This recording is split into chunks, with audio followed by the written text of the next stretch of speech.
Audible's romance collection has something to satisfy every side of you. When it comes to what kind of romance you're into, you don't have to choose just one. Fancy a dalliance with a duke, or maybe a steamy billionaire. You could find a book boyfriend in the city and another one tearing it up on the hockey field. And if nothing on this earth satisfies, you can always find love in another realm. Discover modern rom-coms from authors like Lily Chu and Ali Hazelwood, the latest romantasy series from Sarah J. Maas and Rebecca Yarros, plus Regency favorites like Bridgerton and Outlander. And of course, all the really steamy stuff. Your first great love story is free when you sign up for a free 30-day trial at audible.com/Wondery. That's audible.com/Wondery.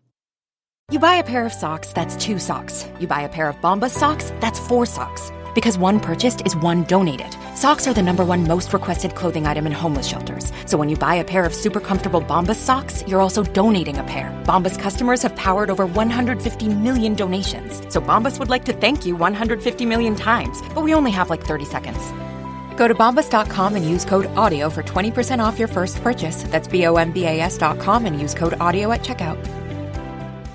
Welcome to How to Survive, the show that teaches you how to survive the stuff that can kill you. Like a house falling on you. Or something bad happening in your mouth.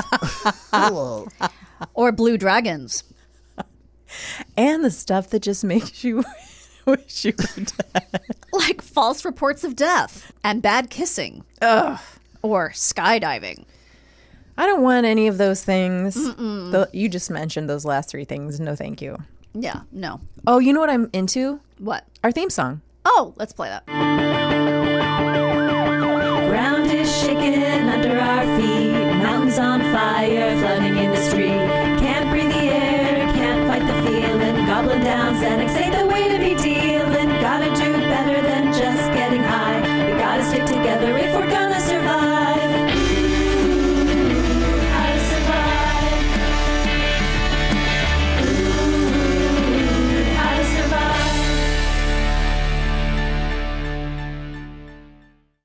Hello. Oh, hey, everybody. You know what I realized? We never got a lowdown on Garen's trip to Sequoia. Oh, That's yeah. right. Is there anything to share? We know you survived. You're here. I did survive. I didn't see any bears. Oh, Man. What did I see? I saw a lot of chipmunks. Okay. I know, I they're so love the cute, chipmunks. right? They're just flopping around. I saw a marmot hidden in the trees, like when we were driving past it. I was like, there's a marmot. I don't know if I would know what a marmot Yeah. looks like. The only reason I knew what it was is because we had just read that you have to buy a tarp for your car if you go to certain areas because they get up inside your engine and they eat your car. Oh, my God. Holy Ghost. But they won't eat through the tarp somehow, which nobody understands. Okay. My friend Jess called and asked them, like, they don't eat through the tarp. Like, we don't know why, but for some reason they don't. Maybe some chemical that's in there or something, and plastic so or... We went to Home Depot and bought a tarp before we left. Oh, it's like a beaver without a beaver tail. Yeah. Oh really my cute. God, it's really cute. They're really cute. So cute. I have beavers a aren't picture of it, rodents, but you right? can't see it. Are they? They can't be. Maybe? Because you like them. Yeah. If someone isn't currently making a biopic of Cyndi Lauper played by Natasha Lyonne, Yes. they are missing Oh, out. my God. She's definitely got the hair for it. Well, we saw her this weekend. We saw Cyndi Lauper on Friday How wonderful. Where did she play? at the Hollywood Bowl. Oh, perfect. It was great. But she talks... How was she? She sounded great. Love it. She was like 90% her old voice to me. I don't know, but I thought she sounded really good. But you know, she talks when she's like very kooky and she has that thick New York accent. Oh my God. Or maybe it's New Jersey. I can't remember. And I was like, oh, Natasha Lyonne could completely play her. Yeah. But at one point she's like, she goes, you know, I was going to do this, but then, you know, the TV show.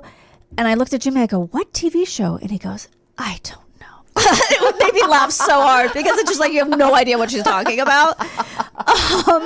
It was so like resigned. It was so funny. I like that he's already done with her. He was just like, I don't know. And then of course, So it was like supposed to be like Cyndi Lauper and Friends. So she had people on like some famous singer from Africa and Trombone Shorty, who's a guy from New Orleans, and this new guy, I don't even know his name. Benson Boone.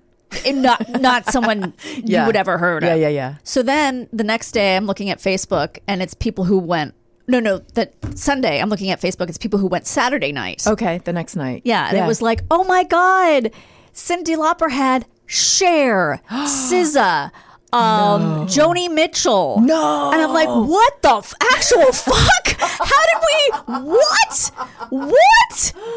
Oh, It was my insane. God. And Oh Jimmy's my God. never seen Cher and he loves her. And Oh I was my like, it would have been God. so great. Oh my God. I mean, I don't love Cher as a singer, but that would have been amazing. Yes, That would she's have been a iconic. legend. Yeah.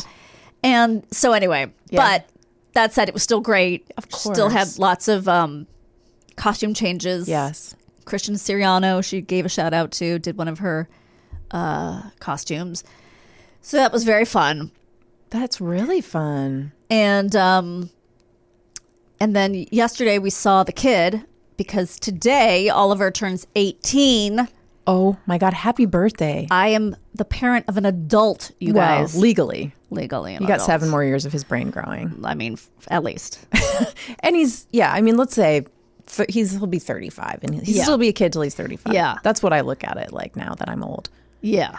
But that was really nice. Oh, we got my to see him. gosh. And he's How's he doing? He's doing great. Oh. He's made a lot of friends. He loves his classes. He's only had 1 week of classes so Yeah. far, but he loves all his classes. Yay. He's doing impressions of all his teachers. Love That it. were very funny.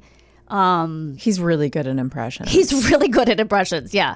So, it was really nice. We took him to dinner. Yeah. Gave him some gifts, and then we left and went back to our boring domesticity.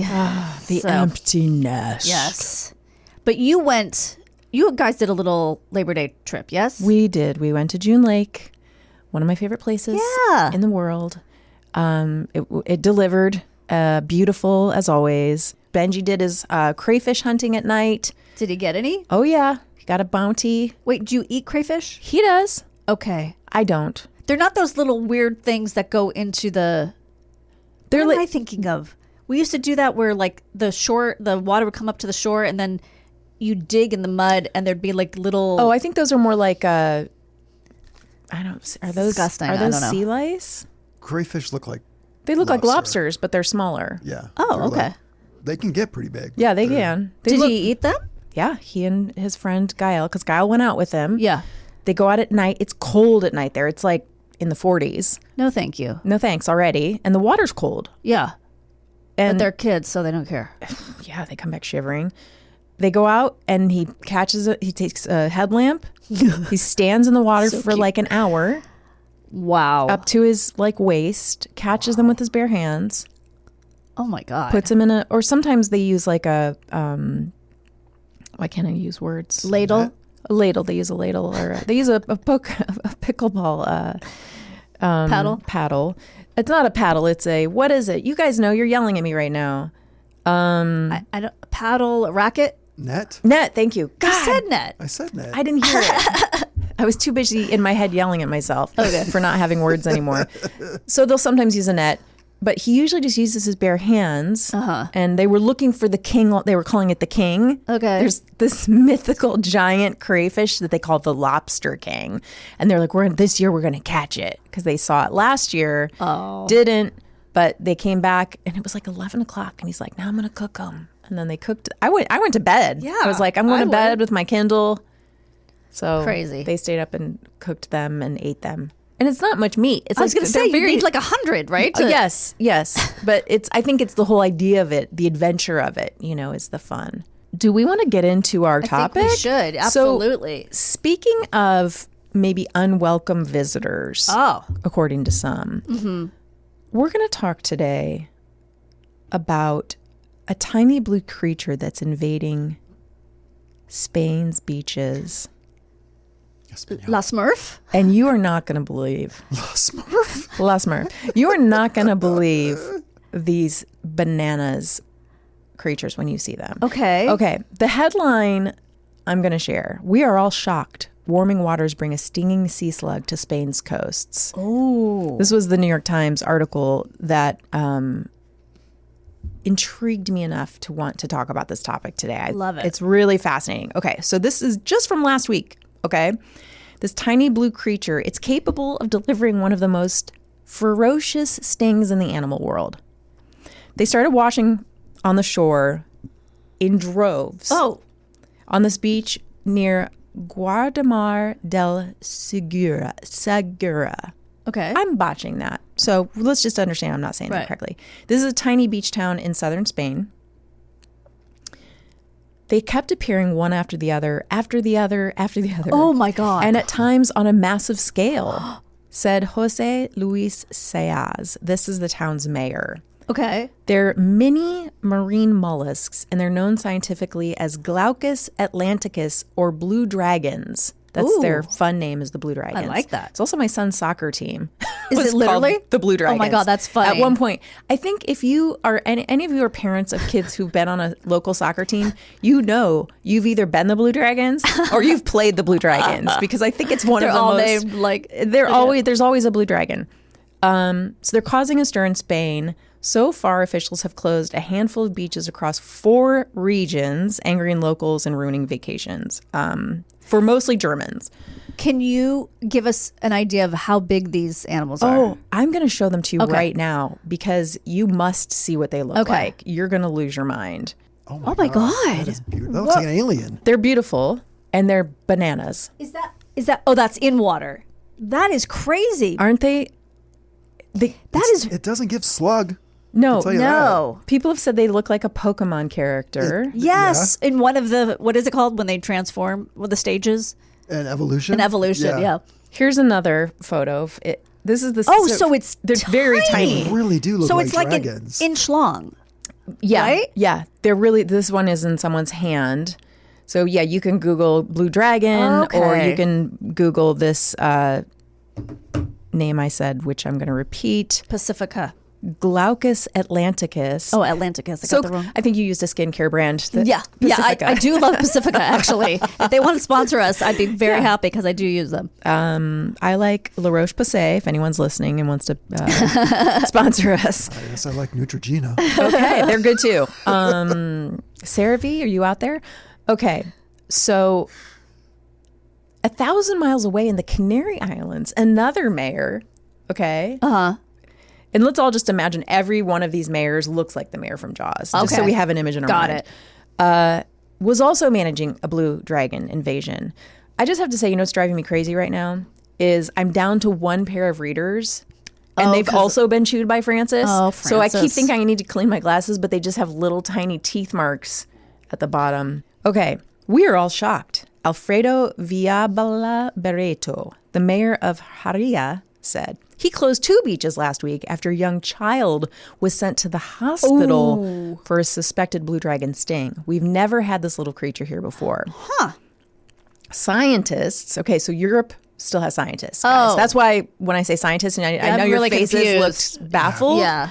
Because this is in Europe. That's where they all fled to. Yes. Gotcha. They're trying to, yeah. They're going out, you know, they're going over there. There's still work over there.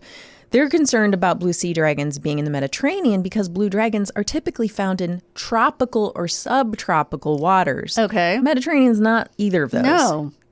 Didn't used to be. Okay, so being found in the Mediterranean is a not so great and possibly long-term effect of Climate change. Yay, you guys win the prize. I'm sorry, there's no prize. The prize is a hastened death because of climate change. The prize is, yes, you live 10 years less. It's a very strange animal, said Manuel Balestero Baya. Oh, is it Bala, do you think? Is it 2 L's? Yeah, or do you think you don't say the L's? Bea. Ballesteros Vasquez, a professor emeritus. Emeritus? Emeritus. Okay, thank you, God. And Danielle. Emeritus is what you get when these... When they bite you. And yeah. it's long term. Yeah. You can't cure it. No. Of marine zoology at the University of Barcelona and an expert on sea slugs.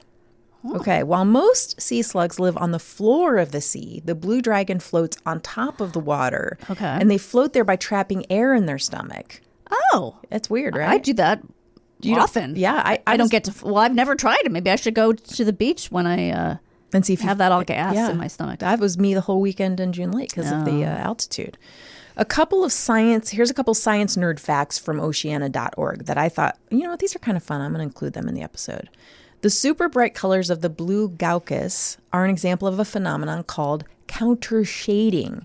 So its bright blue underside helps the blue glaucus blend into the water's surface. Guess what? It's gray on the other side, and that blends it when it's spotted from below. So they're two different colors. So the top of them is bright blue, so they look to birds, they blend in. Oh, so it's camouflage. Yep, and on the underneath it's gray, so then the fish or whatever underneath, those predators aren't seeing it too. Do you know what I thought counter shading was? Cardi B during the trial. Have you seen the clips? No. Do you know about this trial? I do not. Is this a shooting thing? No. Okay. It's the security guard at her optometrist. I'm sorry, not optometrist, OBGYN. I don't know why there's a security guard there, but because maybe that's where she goes. Yeah, but it wasn't her security guard. Wait, there's just a security guard at their OBGYN? Wait, Megan Fox was at my OBGYN, and Halle Berry and Drew Barrymore. Look, I don't know where she goes. There's no security guard. They got into a scuffle according to the security guard, and the security guard is suing Cardi B for millions of dollars. Huh. But if you can watch Cardi B on the stand, and it will give you minutes and minutes of pleasure. Well, that's all I want. It's really funny. I'm just looking for minutes of pleasure. Have you watched it, Garen? I have not. Oh, you haven't? No, I know about the I've heard of the trial. I just I guess that the whole thing is being run. I don't know if it's court TV or something, but you can just see her answering questions, and it's just some of the questions are really stupid that they're asking her. Yeah, like this it's not a prosecutor because it's a civil case. The litigator. Yeah, the plaintiff's attorney. Okay, is now your hair is black today, but yesterday it was blonde, and one time it was short. Whoa. So which is your real hair? What? And she just or are they all your real hair? And she just goes, they're wigs. Is this person white? Yes, I'm sure. Jesus. It makes no sense. Jesus. But her responses are just really funny. So okay, I got to watch this. A lot of shade. I can't wait to see it. Counter shade. Nice counter shading, Cardi B. I wish I was better at counter shading. Okay, the blue glaucus is a simultaneous hermaphrodite. Oh, okay. Yeah. It can reproduce itself or something? Each individual has both male and female reproductive organs. But pairs still mate. After pair mates, they will lay a string of about 16 eggs in the water, which take about 3 days to hatch into larvae. Due to the blue glaucus's small size and its wide range around the world, little is known about its conservation status. But it sounds to me like they don't need to be conserved because they're proliferating. Yeah, lots of them.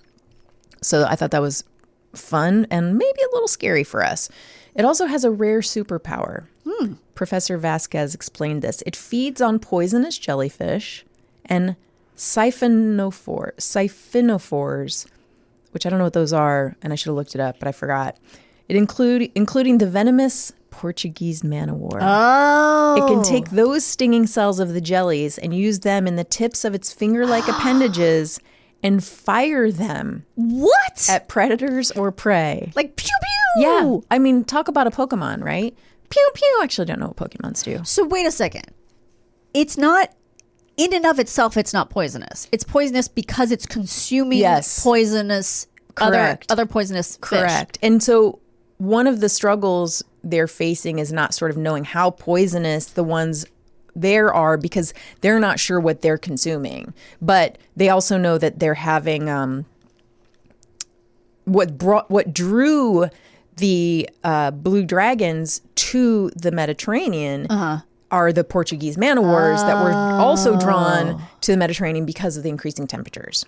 This is superhero stuff. I mean, this is crazy. It's wild, right? Yeah. And because the venom in them is so concentrated, their sting can be even more powerful then the jellyfish they eat, then the Portuguese man of war, which are so dangerous. So they can be even more dangerous, right? Oh. So death from a blue dragon is unlikely, but it can still cause extreme pain, along with redness, swelling, nausea, and vomiting. And contact with them, just contact, can be dangerous and provoke painful burns on the skin. So this is something the police said, adding that beachgoers should take extreme caution and avoid direct contact with them, even when they're on the sand. I was just going to ask, do they also come up on the sand? Yes, they do. And Mr. Ballesteros says we shouldn't touch one. And I'm like, I'm done. definitely done. But, I could see how you would, especially a child. I mean, if they're you so saw them on the beach, yeah. they're so beautiful. My Benjamin would be like, oh, yeah. He'd put 10 in his hand. He'd put lemon on it and eat them up. Oh, he'd be like, I'm cooking these with pasta tonight. We're having blue dragon pasta. He for sure a beautiful dish. Wouldn't So it? beautiful. It'd be the last beautiful dish you ever He'd ate. be on MasterChef Junior in a heartbeat if he presented a blue dragon. You have to, yes, you have to eat it just right. Yeah. But obviously in the water, you probably don't even see them. They're so small. I think that can be tricky, right? So I'm going to tell you, because this show is called How to Survive, what you should do if you get stung. This is what experts say. Rinse the area in salt water followed by hot water. Okay. To ease the pain. Here's what you should avoid. Urine. That's always that thing where you're supposed to pee on myth, it. right? No. Alcohol. Don't put alcohol in it. Probably in your system or on the burn or on the sting. Or ice. Ice can make it worse. Yeah. That's probably an instinct we all have when something's red and swollen, and don't stick ice on it. That'll make it worse. Okay, remember how I earlier said that the blue dragons are typically found in tropical waters? Well, tropical waters are in the Atlantic, the Pacific, and the Indian Oceans, right? Okay. So in recent years, they've been spotted all over the place. Australia, South Africa, guess where else? Florida, North Carolina, and Texas. Interesting. You know another thing those 3 states have in common? Yes. Yeah, Trump states. Yep. So I'm not saying, but I'm just saying. Right. You draw your own conclusions from that. You think that these blue crabs are attracted? Like, do you think they're Trumpers? Or do you think because they're blue, do you think they're trying to counteract the red in those states? I think we have to keep an eye on things and see. Yeah. Like, it's hard to know. If I were one of those blue crabs, I know they're not called blue dragons, and I were pregnant and I didn't want to be pregnant, I'm not visiting those states. I'm just saying. Yeah, I'm just saying. Yeah. Head north. Head north. Yeah, Yeah. head north. Yeah. Head north, blue dragon. Head north is always a good idea. Just in general. El Norte to the Spanish.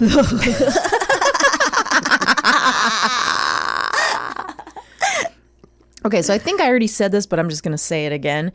They started to appear in the Mediterranean around 5 years ago because the warming waters brought more of their food sources, like the Portuguese man of war, Portuguese men's of war. Right. Is it like secretaries of state? Yeah. Attorneys general? Men's of war? Yeah. I don't know. Men of war. Okay, so here's a fun fact about the Mediterranean that I just tossed in. The Mediterranean is one of the fastest warming bodies of water in the world. Water temperatures hit record highs in June and July, according to Mercator Ocean International. In July, it reached an unprecedented temperature of 80 degrees. Let's go there. I mean, for me as a person who does not like cold water, I'm like, sounds good. But this is actually very bad. Yeah. In 2 other years was it's the hottest on record. And then, of course, the 2 years before it was the hottest. Right. In history were the 2 years before. So every year it's the hottest. Right. Like everything, right? Yeah, you. Every year you're the hottest. I get hotter every year. You do. Just like Earth. I don't know how it's happening, but, I wish I was as confident as the words coming out of my mouth. So then that means they had a lionfish in Malta, which is it's unprecedented. You shouldn't be having a lionfish in Malta. Okay. Just letting you know. That's also news to me. Never get in a land war in Asia and never have a lionfish in Malta. Nope. And they get these Portuguese men's of war, right, in the south of France. So, you think you're in the south of France, you're in the Cannes, and you're like, let's go in and celebrate our winning pick. And then the next thing you know, you're covered in mans of war. Sad. Yeah. And these blue dragons. Here we go. Guardamar del Segura. The blue dragon invasion has been accompanied also by swarms of blue button jellyfish. Not good. These are new jellyfish you that shouldn't be there and aren't normally there. Okay. In Lanzarote, which is another small beach area in Spain, locals are also dealing with an outbreak of foul-smelling warm water seaweed. Oh. Now, for those of you who go, that sounds familiar, this happens every year in Mexico's Yucatan. They have a sargassum problem. And I remember looking into this when we were trying to plan our trip to Mexico. And these are called sargassum blooms. This has been going on since around 2011, where the sargassum comes. It's this. I don't know what that is. It's a seaweed that's caused by the warm water. It's really smelly. It invades the beaches. It's like you can't swim in the water because it's so thick. Right.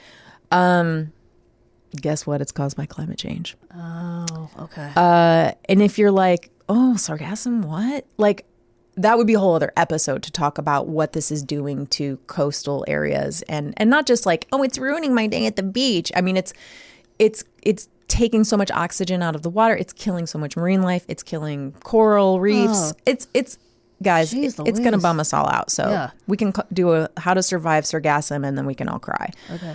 Not today. No. Today we're talking about blue dragons, and we're laughing. Hello, blue dragon. Oh, blue dragons, they're so cute. How to Train Your Blue Dragon. So in Lanzarote, that's going to be a fun cartoon. Yes. The current plan they're doing is they're combing the shores in the morning, and they're looking out for the blue dragons. And if they see them, they send out warnings when they see large quantities. So they probably, I don't know if they put up signs that are say like, warning, blue dragons, get in at your own risk, or if they're like, hey, just close the beach. In Guardamar del Segura, they are actually collecting a few of the blue dragons that washed ashore last week. And by the time this airs, it's more than last week, but pretty much this is now, right? And they sent them to biologists in Valencia to extract their genetics because they want to see what they've been eating, because they're hoping to know what they've been feeding on, because then they can determine how dangerous they might be for the beachgoers. Right. Because maybe they're not eating the Portuguese man o' war. Maybe they're just eating, sardines. And they're like, oh, okay, so they don't have... And can we assume that they're all eating basically the same thing? Because that's why I'm not sure that. Yeah, I don't know. Obviously, they know better. It's just curious. I don't know. I mean, they might have to. It might be like a thing they have to do regularly, right? And then they go, right. We just got one that's pretty, This one's got a child in it. Yeah, no more of this. You can't cut that open right there in the docks. No. You'll get a whole crowd and just be a publicity shot. So they don't know they still don't know what they're dealing with, basically. Wow. Here's something that I thought was interesting. So in Cape Hatteras, they had an article about Cape Hatteras. I feel like that's this is from North Carolina. Cape Hatteras National Seashore says, this was some advice from another article. If you come across the blue sea dragon, admire it from a safe distance, even ones that washed up on the sand, which I said earlier. They can travel in groups known as blue fleets. Ooh. So I thought that was interesting. So kind of sexy, right? Blue Fleet. Sounds like a show that would have like Mark Harmon. Yes. Doesn't it? And it would be on for 20 years, but you didn't really know about it that much. But your mom does. Or your dad. Yeah. Blue Fleet is, it's definitely a network show. I'd love to write for it, wouldn't you? I don't care. I'd love to write for any show. Any network show. Are you kidding me? He's still married to Pam Dauber, right? Probably. Yeah, I think they're still married. I hope so. I feel like they live in like a DC suburban area of like they live in like Annapolis in a beautiful home. Yeah. They know their neighbors. Yeah. Every lawn is well manicured, and they're just regular people. They're just like us. Their neighbors say they're just regular people. This isn't. I'm going to end on this note. This is important. Okay. The blue dragons, dead or alive, they can still be venomous. Okay. Dead or alive, guys. And can they kill? Have we gotten to that? Guess what?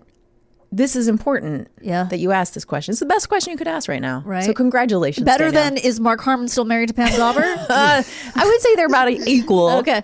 I could not find a single instance of an actual person being bitten. Oh.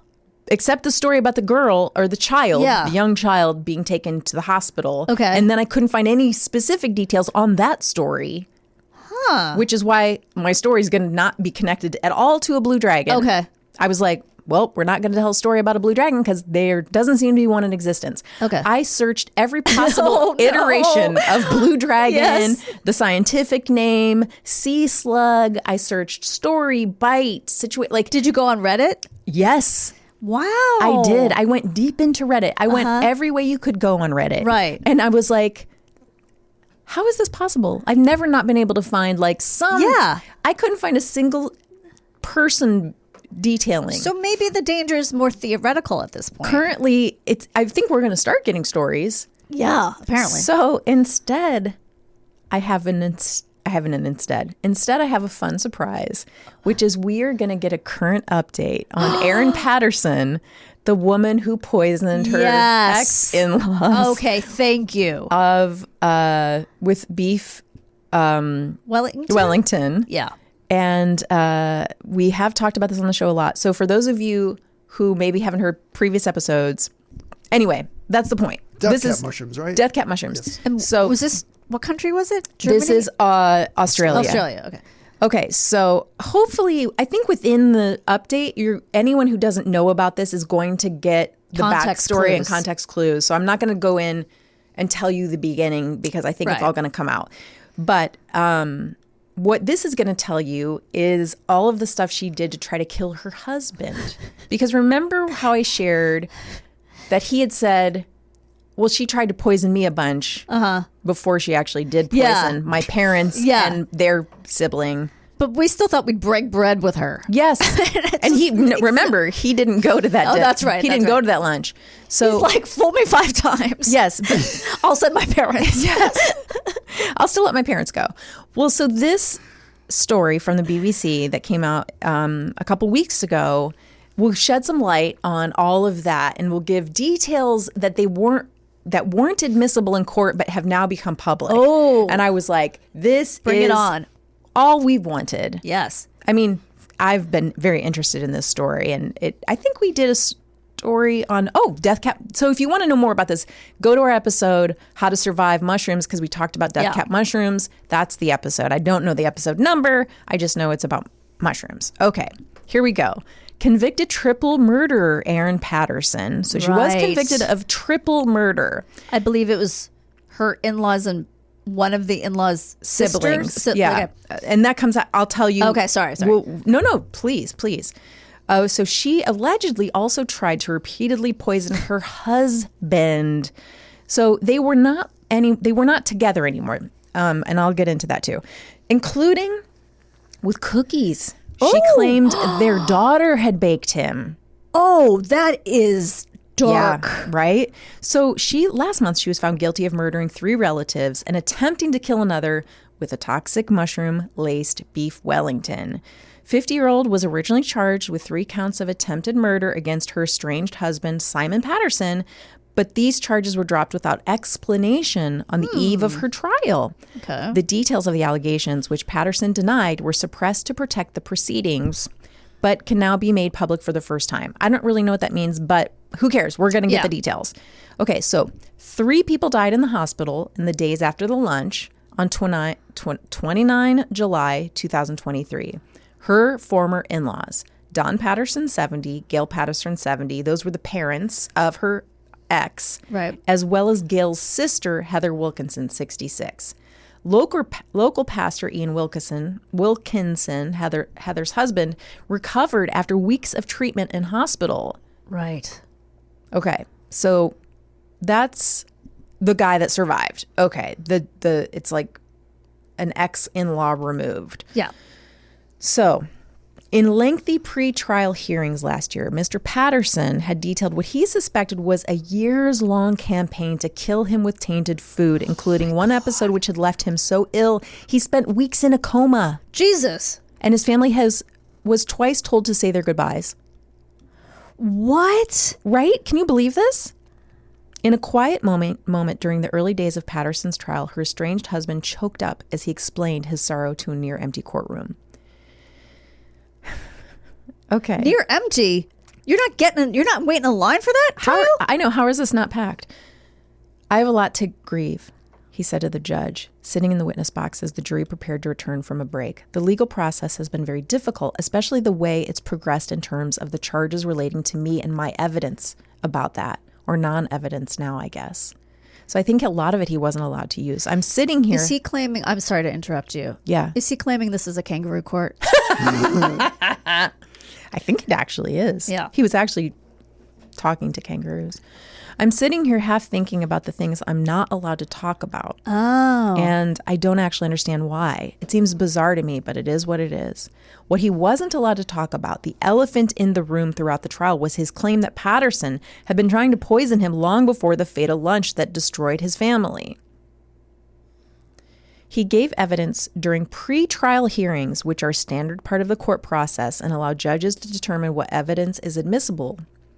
As the charges relating to Mr. Patterson were dropped, his evidence of the matter was excluded.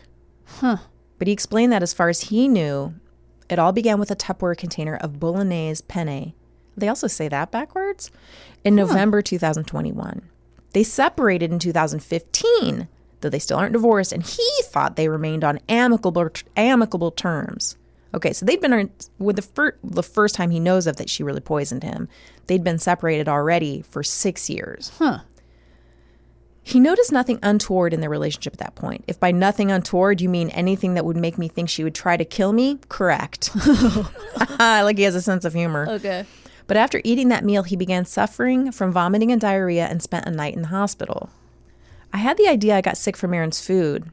I did not give it much thought, he said in his police statement, according to the Age newspaper.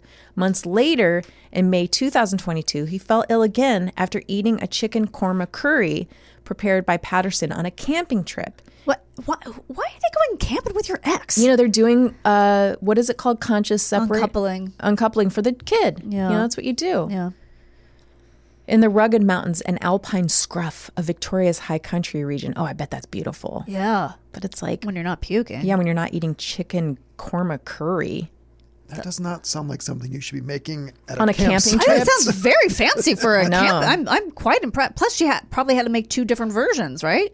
The poison one? Why Yeah. are there Yes. so many pots? While Erin was preparing food, I was getting the fire going, so I didn't watch her prepare it, he told the court. Within days, he was in a coma in a Melbourne hospital, and a large part of his bowel was surgically removed. Oh, come on. My family were asked to come and say goodbye to me twice, as I was not expected to live. Holy cannoli. In September 2022, while visiting a stunning isolated stretch of Victorian coastline, he would become desperately unwell again after eating a vegetable wrap. At first, he felt nausea and diarrhea coming on. Before his symptoms escalated, he started slurring his speech, gradually lost control of his muscles, and began fitting. I don't like that word. I think he had seizures, but come on, BBC. They put in parentheses, so maybe that's what he said. By the end of the journey to hospital, all I could move was my neck, my tongue, and lips, he told the court. Wow. A family friend who was a doctor suggested Mr. Patterson start a food diary so they could try to figure out what was making him so sick. I couldn't understand why these things kept happening to him in such a way that he had essentially 3 near-death experiences, Dr. Ford told the court. The only common link seems to be that my ex-wife prepared all of these. Mr. Patterson returned to see him 5 months before the fatal lunch, revealing he'd come to believe his estranged wife was responsible. He told Dr. Ford about a batch of cookies supposedly baked by his daughter, which he feared were treats tainted possibly with antifreeze chemicals by his wife. Oh, my God. Who called repeatedly to check whether he had eaten any. Hey, did you eat those cookies yet? Hey, how'd those cookies? You try any of those Not cookies? suspicious at all. The court would hear investigators never figured out what Patterson had allegedly been feeding him, though they suspected rat poison. Oh, my God. May have been used at least on one occasion, and had found a file in Patterson's computer with information about the toxin. It's just labeled How to kill my husband. Yeah. After this discovery, Mr. Patterson changed his medical power of attorney, removing his wife, and quietly told a handful of family members his fears. Did he tell his parents? Yeah, he did. The court heard that his father, Dan Patterson, responded diplomatically, like, I don't know, maybe, she's okay. But his must sister... find out for myself. Yeah. His sister told the pre-trial hearing she believed her brother and was anxious when she learned about the lunch. She called her parents the night before to warn them. Oh, my God. Dad said, no, we'll be okay. What? 5 days later, she gathered in a Melbourne hospital chapel alongside her brother and other worried relatives. Down the hall, deteriorating in their beds, were Don and Gail, Heather and Ian. The Wilkinsons' daughter told the pretrial hearing Simon Patterson had assembled the group to tell them he suspected his previous grave illnesses were the work of his wife. He had stopped eating food that Aaron had prepared. He was really sorry that he hadn't told his family before this, but he thought he was the only person she was targeting and that they'd be safe. But he did. Right. Okay. And is the daughter an adult? Yeah. Oh, their daughter. Yeah. No. Oh, okay. It was someone else's daughter who was testifying? I thought it was their daughter. No, it was the daughter of the other parents. Gotcha. A grown daughter. Gotcha. So his sister had called the parents the night before and said, don't go to this. And they were like, it's fine. It's fine. I think they didn't. I think she remained close. I think they all kind of stayed close together. And I think they didn't believe him maybe. And I think she still was a very loving daughter-in-law. Yeah, it's just weird if your son tells you something like that and you don't take it seriously. It's weird. Yeah. Well, yeah. So that's the update. And I don't know if she's been sentenced yet. I mean, she has been charged. She's been found guilty.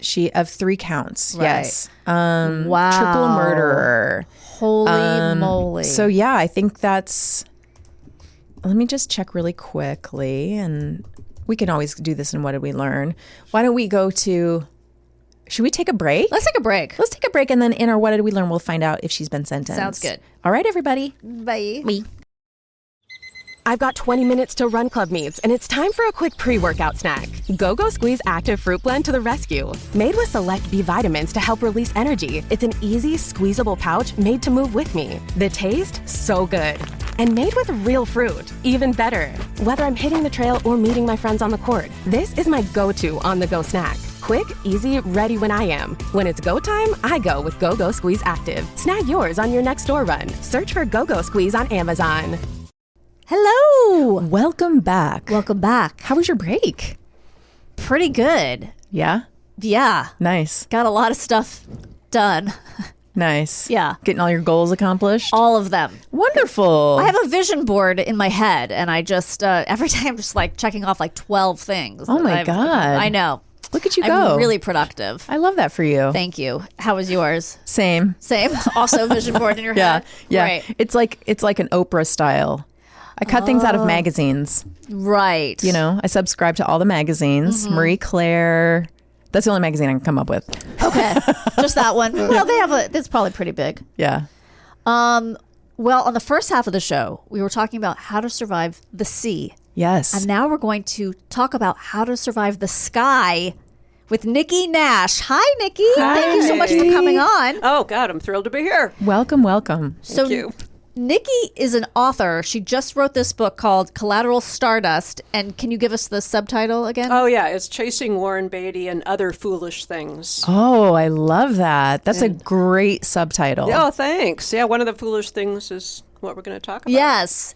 So it's not a metaphor. She literally has a friendship with Warren Beatty. So it's like a wild story. So anyone should pick this up. It's full of great, amazing stuff. I'm sold. So, Nikki, tell us get us into your story. When are we? Where are we? In the story I'm going to tell you? Yes. Well, we're in my life, in the book. Yeah. I'm probably in my 20s. I'm Okay. working as a script person on a sitcom. And I had remembered somebody in high school had said she'd gone skydiving. And I thought, because she was tall and thin and blonde, that's what I should be doing. To become tall and thin and blonde, I should become a skydiver. I completely understand where one might assume that. Yes, that sounds very Yes. like something I would do. Reach for the stars, even if they're not yours. I just studied ballet my entire life, and it didn't work, but I understand the... Yours sounds like it took probably not as long as mine. Well, some of my other obsessions lasted. Okay. But so finally in my 20s, I don't know, I was working with a lighting director, and Don, he said that he had an interest in skydiving. And because I say yes to anything pretty much, I said, sure, let's do it. So we researched and drove one day down to Paris, out in the Inland Empire kind of area. I think I'm on. And when you first walk in, and what I like too about skydiving or any group is they have their own language, and I feel like, oh, good, I'm part of a secret tribe that has a language, the and jargon, handshake, jargon, and then I can feel really superior to other people that don't know these languages. Yes. So that was appealing. Okay. But when I got there, the first thing we heard, the scuttlebutt of the jump masters was, somebody bounced out at Elsinore. And bounced as someone's chute did not open. Oh, no. Wait, so you're going for the first time and you hear an instructor say this?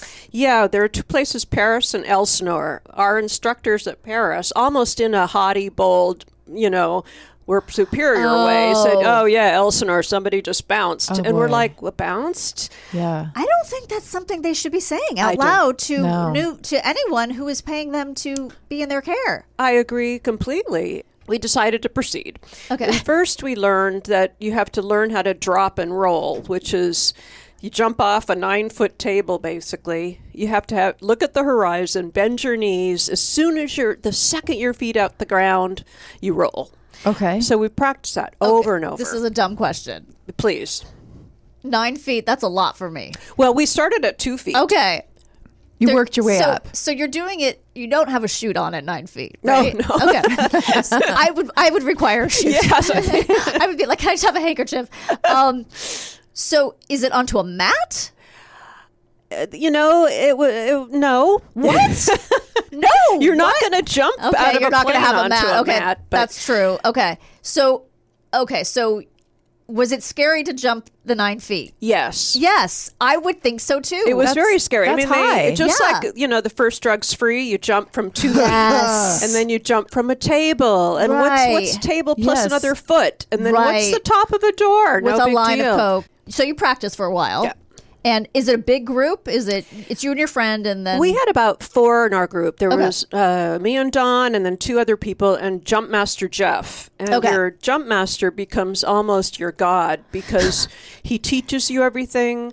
You're looking to him for all things. He's the one that tells you when to jump. Okay. So you learn everything. And then after the drop and roll, all you do is practice arching so that once you're out of the plane, you arch. No matter what, Okay. you arch. You arch your back so that You arch there's your arms out like an angel. Okay. You want a bigger area. Well, this will scare you also. Okay. If you're like this and you're tumbling and your chute opens, it will wrap around you and you'll bounce. Oh. So you have to make Okay. sure you're stable before you pull your chute. So you don't die. Oh, gotcha. Wow. Like an umbilical cord Right. wrapping around your Yes, neck. Yes. That's what those babies do in the womb. They're Yeah. like, They're not arching like angels. no, they're like, I'm just going to be all They need- cute and tiny. Yeah. They're not getting training from Jump Master Jeff.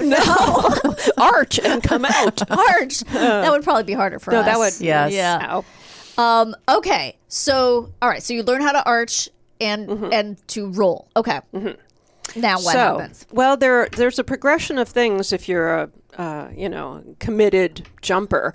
Most people will just do the first day, which is, you get all in your chute. They show you where the backup chute is. It's on your Okay. belly. But the first 5 jumps or so, you're on a static line. And by the way, this was so long ago that it was before the chutes were circular. They were old army chutes. Oh, wow. So you couldn't stall them out as easily as the round ones these days. You don't just, I'm landing and running. Right. Yes. That's why the jump and roll, you're going to hit hard. And is this like you're going to have someone on your back? The tandem? No. Tandem. No, It's not. you're on a static line. So what that means is the plane is going. Huh? This is going to open your chute for you. Okay. So you the look thing at- in your back is going to open the chute for you. Yeah, you don't have to do anything except arch. You're not pulling a thing to open your chute. No, not doing a thing at this point. Okay. So you just fall out, make sure you're arched, you stay arched, the chute opens, and you float down.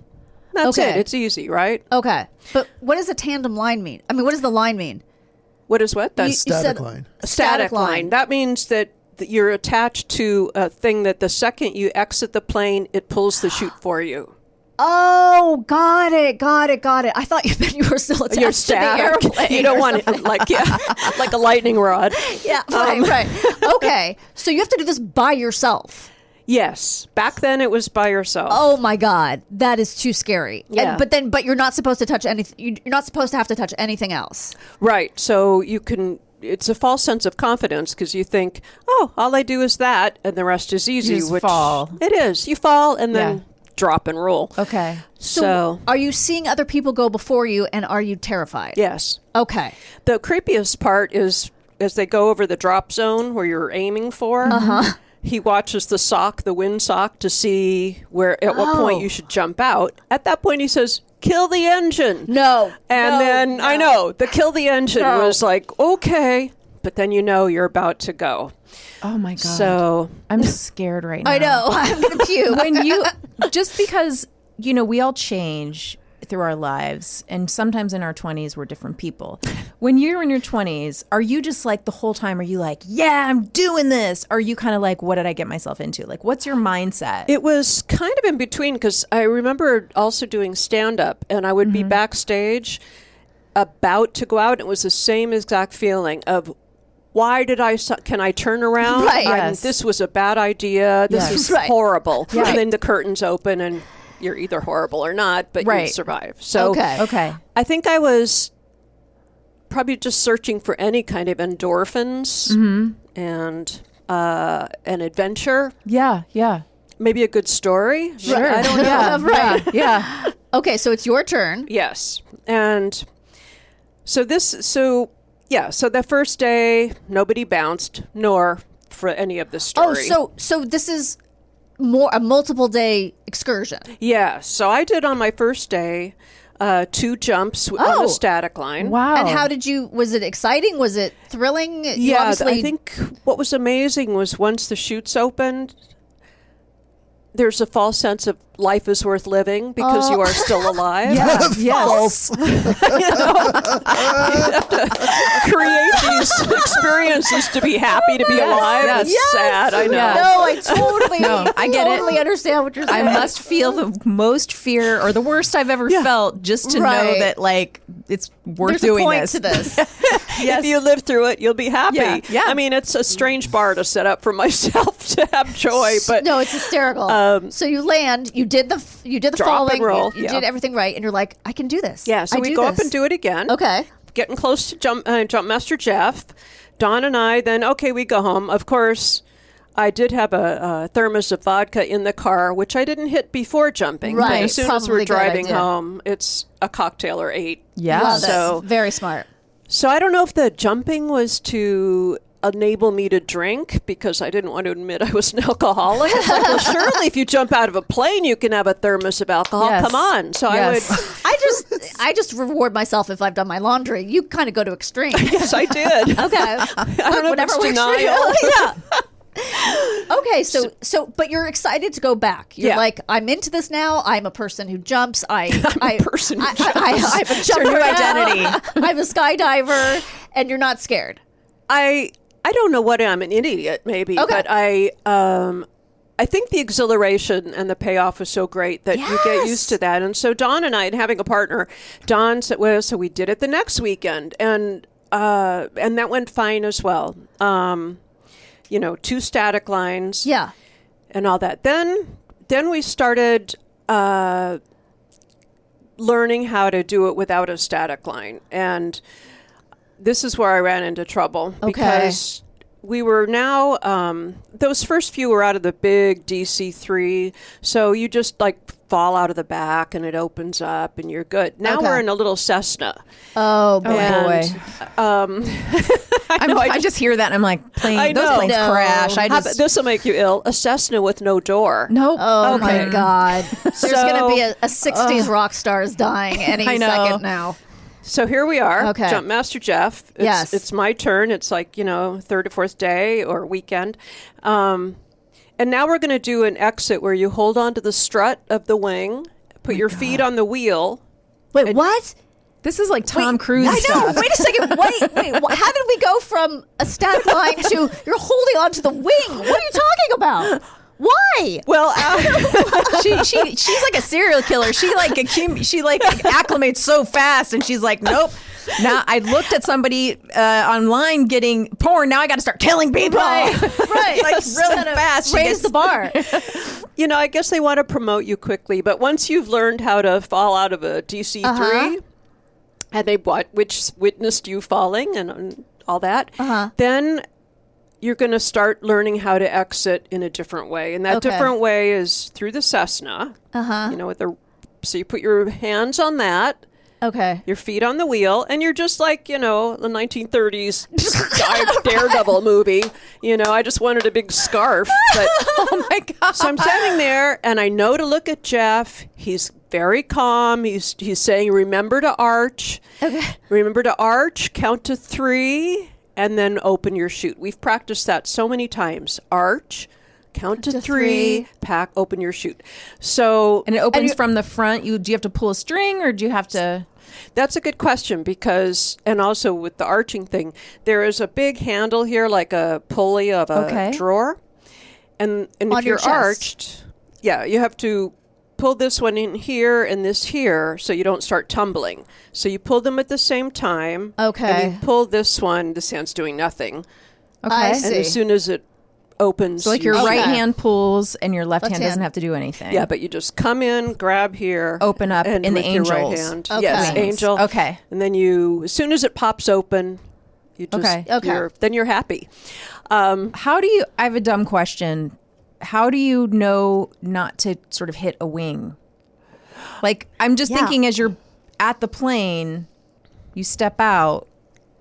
No, it's a good question. And you pull it. How does it not get tangled in the wing of the Cessna? That's why you count to 3. The 3 count. Okay, got it. Yeah. Got it. And is it like, then I'd be like, wait, is it 1 Mississippi? Is it on I can 3? see you're Is it taking after notes 3? to Yeah, go up. I'm terrified.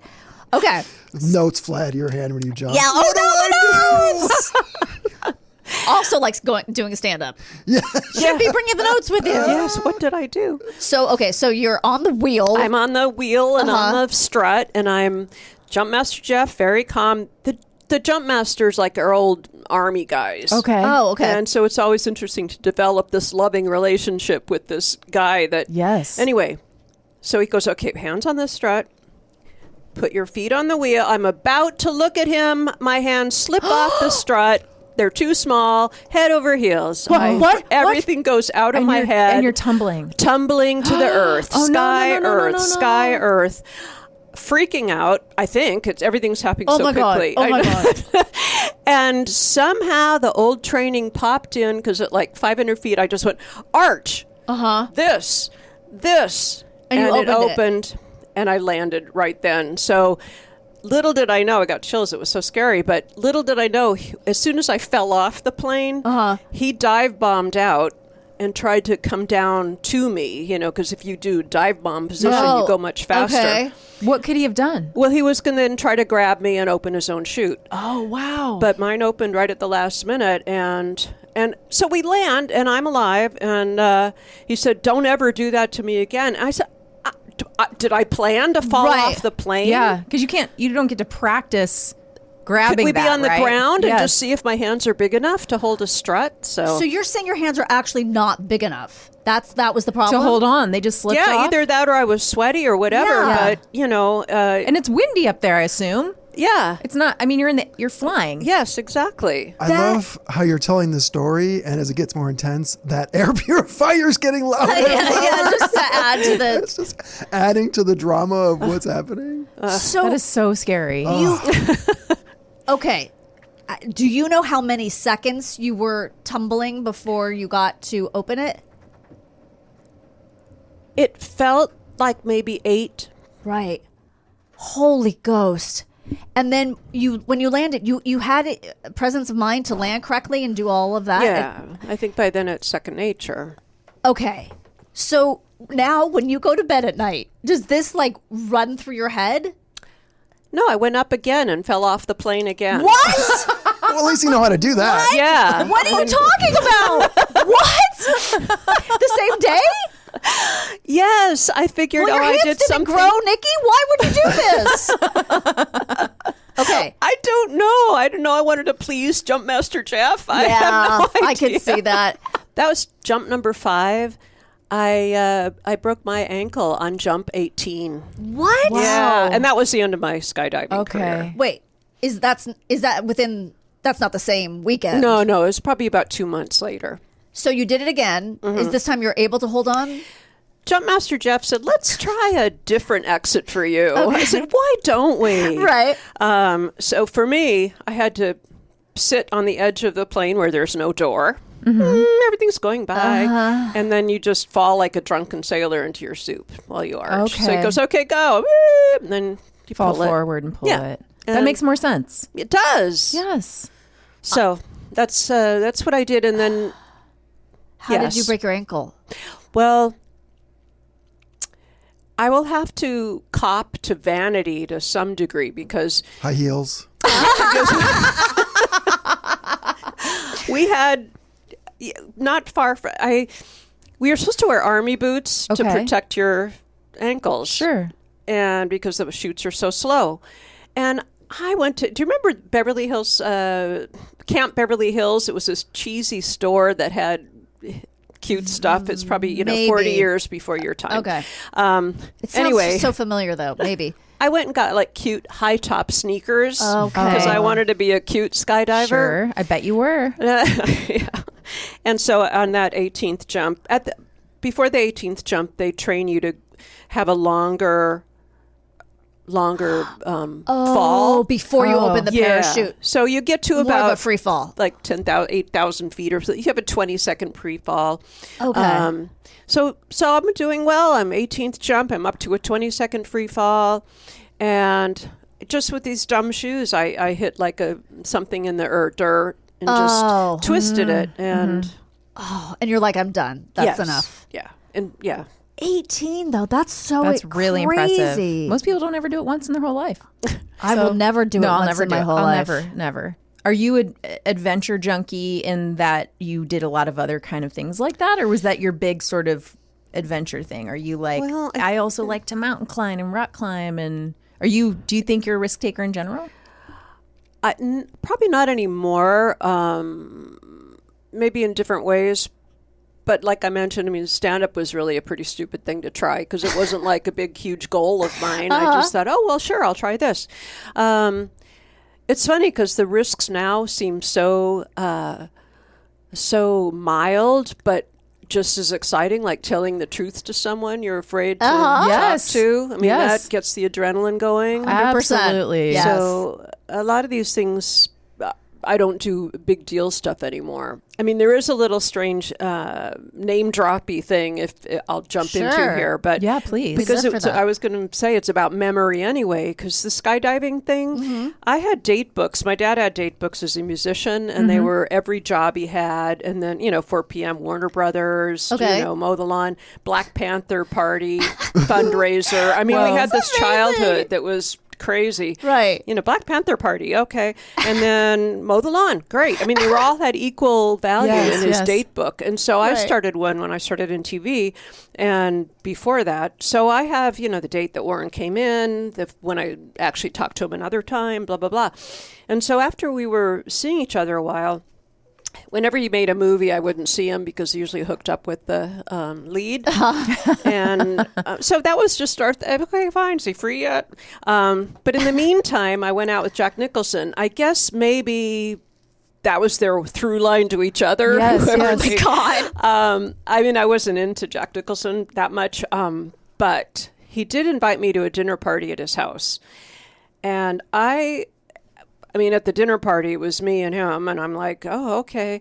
What am I doing here? And it's Sean Connery, Michael Douglas, and Michael Caine, their wives. And Oh, then my he God. says, tell the skydiving story. No. So I tell the story, and when I'm writing the book finally and telling this, I could have sworn my leg was already in a cast at that dinner party. And that's what I was talking about, that I had broken my leg. Yeah. Right. But I looked back in my diaries or my date books, and it said Jack Nicholson and those people that were there.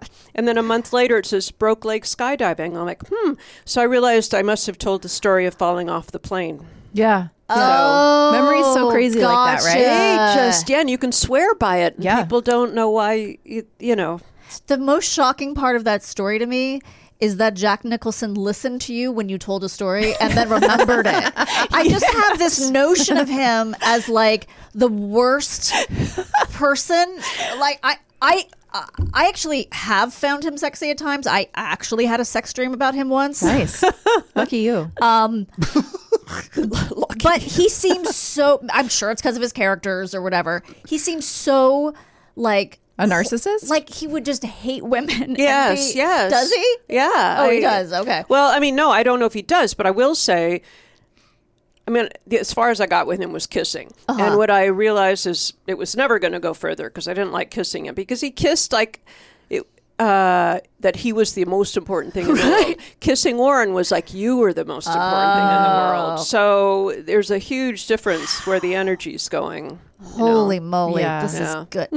Well, Nikki, this has been so much fun. So Thank you so entertaining. much. Oh, thank you. The stories are wild. I can't wait to read this book. Yes. You got to read the book. We're going to put it in our book list. Here, I'll give you one. Yes, we should. Oh my gosh, thank you. You have And to share it, can I though. just say that the cover is beautiful? Yeah. Isn't it great? It's That really was good. my headshot from when I was an Gorgeous. actress. Oh my God, stunning. Oh my Well, God. you're beautiful then and beautiful now. Yes. Thank you No- so much for some being things here. never change. And we will be right back with What Did We Learn Today? Yes. Christine, Danielle, are you ready to learn what we learned today? I'm so excited. Beavers are in fact rodents. I still love them. They're really cute. They're so cute. You got to get behind some rodents, Danielle. Not all of them, but some of them. You know what's strange? Tell me. For me, it's almost like the bigger the rodent, the less Scary? creepy. So Except capybaras. They creep me the fuck out. I don't really. They're so sweet. I don't think I'm into capybaras, but Have you seen Food of the Gods Part 2? Fruit of the gods? Food. I don't know about part one. Yeah. There's a giant. It's about this giant rat Nope. that breaks into someone's house and tries to eat their kids. Did you think I would see that? Well, you That's like- something you thought was on my list? You like the bigger the rodent, the better. Maybe that'll cure No, your no, thank you. of rats. I'm good. I have no idea what TV show Cyndi Lauper is referring to aside from a 4-episode appearance on Mad About You in the 90s or perhaps the 1989 appearance on the Super Mario Brothers Super Show. Wait, didn't you say she was on Gossip Girl? She was on an episode of Gossip Girl as herself. She was on for, I'm going to say 13 seconds. She can't stop thinking about it. Yeah, That took up so much of her time. so bad. It was a big Oh, that you moment. think that's what she was talking about? Yeah, yeah. Okay. I wonder if she meant kinky boots, like this, because she wrote the music I know, for but that or TV something? show? Maybe she just misspoke. Maybe they meant because they were filming the concert the next night. Oh, that's probably Oh, what she I was referring wonder. to. Maybe And that's she's- what she meant. She's like so old school. She's like the TV show. I think that's what it was. Or she just says all the wrong words like I do. We tried to watch that Super Mario Brothers TV show, the live action, when Oliver was little. I thought you meant just like the other night. No. And I was like, oh, honey, yeah. I got to give you a Empty list. nesters. Yeah, I was kind of obsessed with that as a kid, but it it's was because of horrible. the animated stuff was actually pretty fun. In the- if I remember, Yeah, it's the live action stuff is oof. Siphonophores are colonial marine animals related to jellyfish that appear as a single organism, but are actually a colony of specialized, genetically identical individuals called zooids. Whoa, this sounds... Zooids. These zooids work together as a living commuter train to perform different functions such as swimming, feeding, and defense, with some zooids forming tentacles with stinging cells to capture prey. They are delicate, gelatinous creatures found in the open ocean, with some species being among the longest animals on Earth. Longest? Having lived the longest. Did you say Zoids? Yeah, zooids. Did you work? Is this Z-O-I-D-S. like a cartoon you worked on? The Zoids? Zooids? it's Z-O-O. zooids. Z- Or yeah. did you also refer to them as colonial? They're colonial? Like, are they from colonial times? I'm so confused. I don't know. I don't live even in a know. Are colony. these? I know. They're a colony Are of these the creatures. blue things we're talking about? No, she brought it up. I earlier. did. I called. I said like the ant. I said. They eat them or something. I said cynophores. I don't know what those are. Maybe Garen will look it up. Oh, But now we okay. know, and we still don't know because it's more confusing than ever. They sound cool. Yeah. Yeah. Like Borg. They are Borg. Yeah. Somebody should adapt that. Yeah. Mark Harmon has been married to actress Pam Dauber since March 21st, 1987. The couple has 2 sons. How to Survive Mushrooms was episode 181 with Olivia Flood-Wiley. Oh. Just in case you were wondering. Aaron Patterson, found guilty of murdering 3 relatives with deadly mushrooms in July of 2025, is scheduled to be sentenced. Right around the corner, September 8th, 2025 in Melbourne. Don't miss it. The prosecution. That's the day this comes out. Oh. That's next Tuesday, right? Oh, Guys, damn. hey, if you're listening, turn on Court TV for people who can do that. It's probably live streaming on, YouTube Court TV. You can be there for the hearing right now. That's right. The prosecution is seeking a life sentence without the possibility of parole, while Patterson's defense has acknowledged a life sentence is appropriate, but argues for the possibility of parole due to her likely isolation in prison. Isn't that the point? That's the idea. We don't want you poisoning more people. Yeah. Well, they're going to have her work in the kitchen, it says. Oh, my God. She's really good. I mean, she does make some nice meals. Oh, that's funny. She's very clever when it comes to the kitchen. Yeah, she's really good at substituting. Oh, yeah, if you don't have this, Yeah, use this. But it's always that mushroom. Yes. It's always that death cap mushroom. A static line skydive is an introductory method of solo skydiving where a cord, the static line, attached to the aircraft automatically opens the parachute after the jumper exits the plane, resulting in a very short free fall of just a few seconds before canopy deployment. This method, which requires extensive ground school, reduces reliance on the jumper for manual deployment and is used for both military training and civilian certification to build a strong foundation in body position, canopy control, and other fundamental skills. So, 2 documentaries to recommend. Okay. Songs from the Hole. Is that what it's called? Songs from what hole? The Prison Hole. Okay, songs from that hole. It's really, really good. Okay. And very well done. Very interesting. How sad is it going to make me? It's pretty sad. Yeah, you're getting. Do you think now is the time you should be delving into sad documentaries? There's nothing to watch. So, All right, I'm going to give you some recs. okay, so there's that. That was Okay. really good. That was Netflix. And then there was the Katrina, 3-part Katrina. Jesus. I know. Okay. Nice times at your house. Also on Netflix, but very interesting. Sure. I mean, very educational. No, I would like to watch that. And it's funny because the first 2 episodes are like, just basically what happened. And, Yeah. you hear from all these people. And then the 3rd episode is like an hour and a half long and it's directed by Spike Lee. And it's like he used all the people that were in the first 2, but did his totally own thing. And it So goes, Spike. it is. And it goes beyond. It's not like the scope of the scope is, it's all about New Orleans, but it goes like beyond Katrina. They're both quite interesting. Okay. Yeah. Okay. Thank you for those doc recs. Doc Recs. Sad doc recs from Danielle. Yeah, That's her it's corner. true. It's called Sad doc recs. I did actually. That's your corner. That's your corner. I did tear your up during corner. the prison one, I have to say. You. I know. I know. Wow. It must be. I'm going to be sobbing then. Yeah. It's. Oof. Garen, what about you? You have any new recs? Any TV recs for us? I've been watching Enterprise, which Oh, yeah, you is have- the horniest Star Trek show. I swear. Really? They are peddling flesh on that show like crazy. Alien flesh? The Vulcan lady took her shirt off the other day, and you could almost see everything. I'm like, Does what she do have we? How many boobs does she have? She's gorgeous. She's beautiful. She's got an amazing body. And I'm like, what Wait, am I watching? you see naked boobs? You see as Nips? much boob as you can see without nipple. nipple. Okay. And ass crack. I'm like, this is UPN. What are we doing? Whoa. Ass crack? It's wild. I'm not sure I'm into Do we that. see naked bacula? No, but the other guy, the guy who plays Trip, he is very hot, and he's got this Okay. cowboy southern accent. I don't need to see naked bacula, so that's fine. I like a bacula, but I don't need to see the bacula of the bacula. Yeah. My roommate is very good friends with his kid, Okay. and my roommate told Scott Bakula, "Oh, my roommate is watching your show."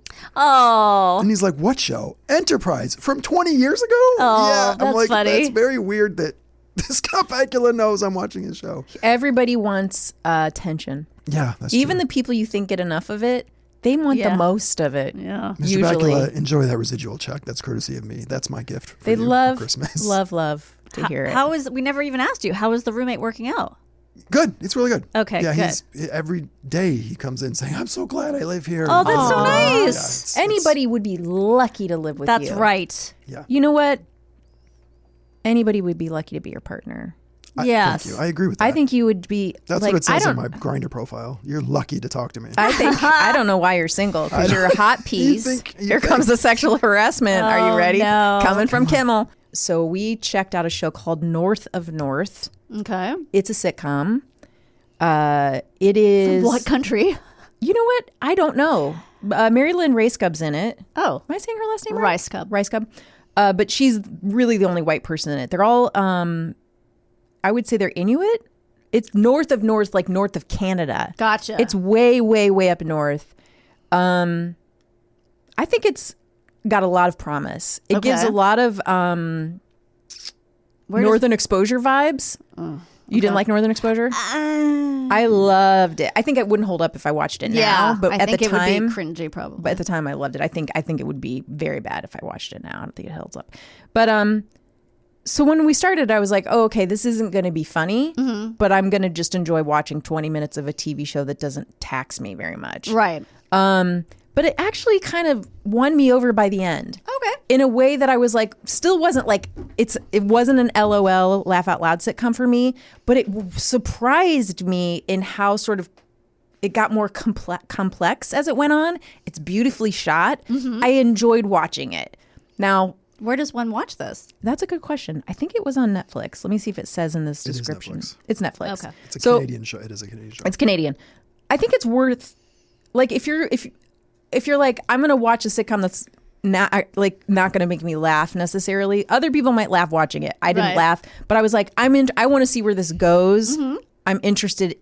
I'm also interested because they're people who are living in, they're working class people who are not white, and I'm interested. Okay, so that's, I think, worth checking out. And then 2 other shows I have not watched, but I think we should all give a try to. One is called Pernille. This is Norwegian. It's a dramedy.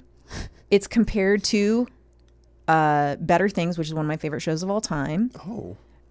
She's a social worker who has a complicated personal life, including 2 cranky children, a nephew she has been taking care of since his mother died in an accident, and a father who recently came out as gay. 6 episodes each, 5 seasons, and it's been talked about as being super incredible. Oh, okay. And this is a dark show. Do you guys want to hear about it? Sure. Okay, so this is based on a Jane Harper novel. She's a crime mystery writer who I've read before, who I've liked. She's Australian. This is, set in coastal Tasmania, so maybe she's Tasmanian. The Elliott family is reeling from a tragedy that occurred 15 years earlier. Kieran Elliott is the lone survivor of a boating accident that killed his brother and another young man. When Kieran returns home, he finds his parents still traumatized and some of the townsfolk still resentful. But he also learns about another death that happened the day of the accident, and he begins to wonder if there's more to this story than he had always assumed. Can you text me these 2 things? Because Yes. these sound good. Watch it on Netflix. Before we go, I haven't given shout outs to our Patreon members for a while. Yeah, let's do that. And we have so much fun on Patreon, guys. So much fun. We have extra content. We have bonus episodes. And the people who join, one of the benefits is that they're supposed to get a shout out on the show. And I have not been doing my due diligence, if that's even the right thing to say. Where can they sign up for that at? Patreon.com/ is it Pod How to Survive? It is. Or How to Survive Pod. It is. You know what? You're asking so many good questions. podhowtosurvive.com is our main website. So I'm Yes. assuming you can do it from there. And yes? if you go to, you know what? How to Survive with Danielle and Christine is the name on Patreon. We got a few new members. We got more, but I'm going to read them on the next episode. Okay. So I want to thank Chloe for becoming a member of Assess the Situation. Chloe, welcome. Hi, Hi, Chloe. We're so happy to have you. And we hope you enjoy your new membership. We're also going to thank, as I scroll down, to Lisa R. I'm not going to say last names. I don't know if people want their last names saying. So I'm going to say Lisa R. She became a member of Seek Shelter. Thank you, Lisa R. Thanks, Lisa. Thanks for being here You got a good name. I always like Elisa. Yeah. You know who else we got? Dustin P. Welcome to Assess the Situation, Dustin P. Dustin. Always like that name. Dustin the Wind. Oh, that's right. My new Kansas. nickname for him. Yep. He probably never heard that before. Never. Probably never once. Never, ever. It's the first time. The rest of y'all, we're going to get to you. Mm-hmm. I sure do promise. You sure do. I sure do promise. I sure do promise. Until that time comes. Wow. What an awkward landing this was. Oh, man. Jesus, we are hitting the runway. You know, it's on our side. It's been The wheels are smooth up. The wheels until are now. up. I hope everybody enjoys the week. Yes. And until next time, Danielle, remain calm.